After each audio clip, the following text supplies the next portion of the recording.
urutan kerjanya. Bisa diambil kan saya? Ergonomis ya Bu, sesuai urutan kerja. Kayaknya aku ntar catat dari videonya. Ya Miss, nanti aku lihat rangkuman. Iya, lihat rangkuman. Gak usah dikirim aja videonya. Udah mau pakai grup. Enggak. Kamu catat dulu, kamu kirim di email. Tapi bayar ya. Oke, Seribu. kembali lagi. Ini namanya apa? Lem. Ini nggak pakai gigi. Bukan nih. Null border. Bedanya ini dia agak pendek lehernya. Lehernya pendek ini. Lehernya pendek 6 pudar. Null border. Sama ini ya kan? Itu Nih, gak ada giginya. pendek dia. Itu enggak ada Pendek. Ada giginya. Pendek nggak ada giginya. Oh ya, pendek. Ya. Aduh, pudar. Oke, null border. Kemudian gunting benang. Bunting benang. Ini Gunting nggak benang kelihatan dia videonya. harusnya tajam dua-duanya, runcing. Gunting. Ya, ini gunting benang.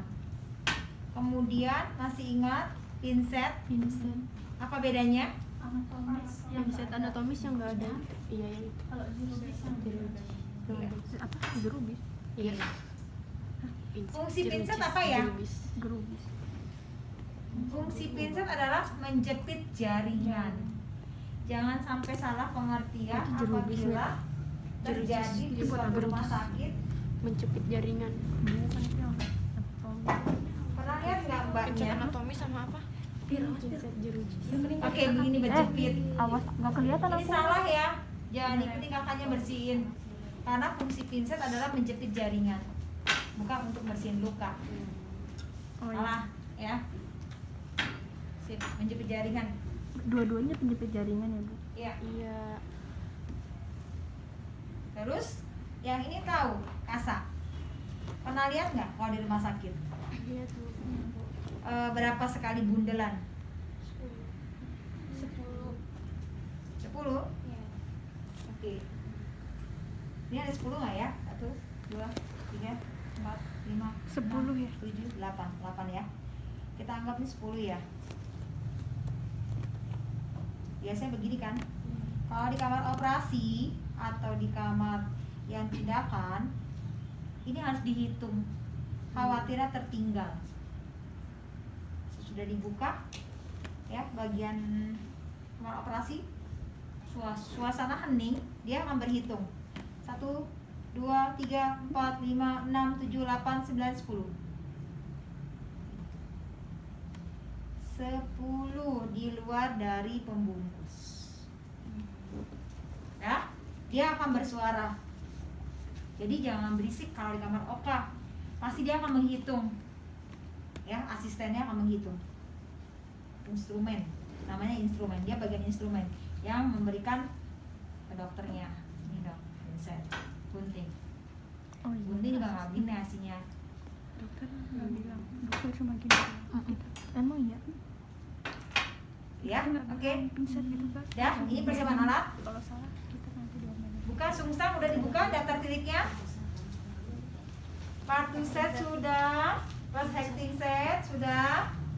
Kemudian pada saat pertolongan persalinan sungsang, siapkan oksigen. Kemudian resusitasi itu adalah ekstra. Jadi pada persiapan pertolongan persalinan sungsang harus ada oksigen dan ada alat-alat resusitasi. Kenapa? Kenapa Neng? Kok perlu sih alat-alat resusitasi? Kenapa ya? Khawatir terjadi bayinya asfiksia. Karena kan dia harus beberapa fase kan menjalani penurunannya ya. Oke. Baik, sebelum kita masuk ke sungsang tindakannya, semua pasti harus ada namanya mekanisme penurunan ya.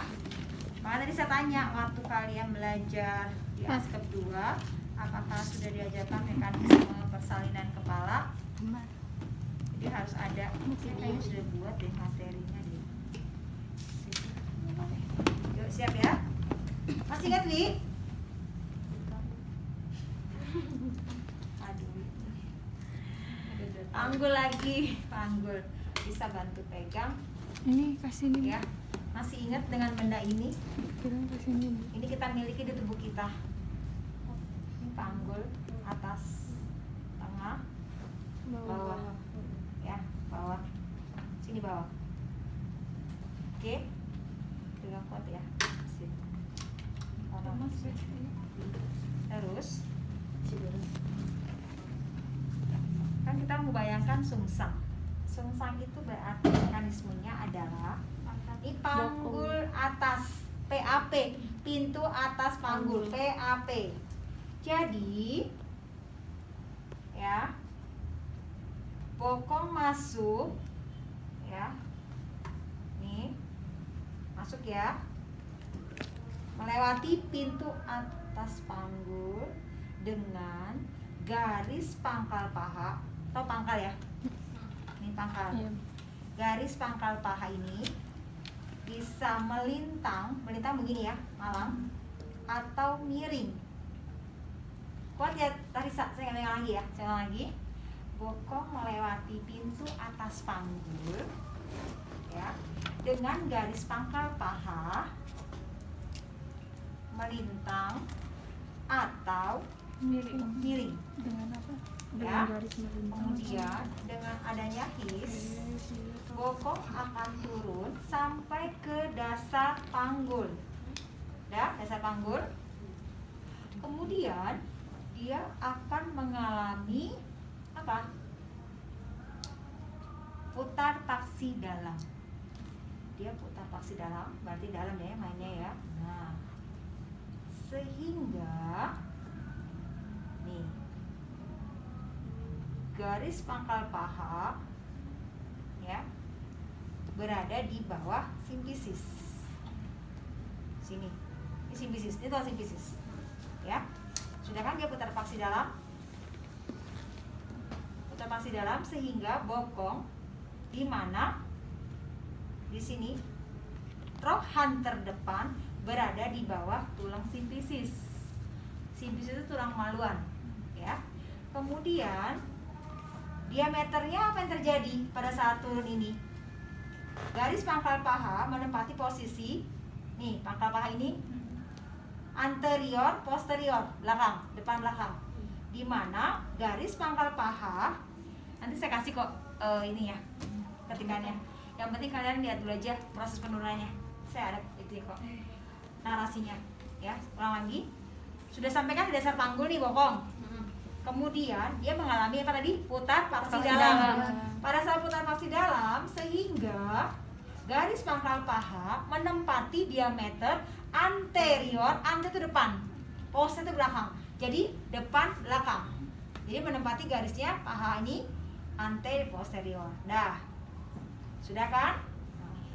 Kemudian ada namanya fleksi lateral. Masih ingat fleksi? Fleksi berarti mana? Mendekat. Jadi yang jauh mendekat.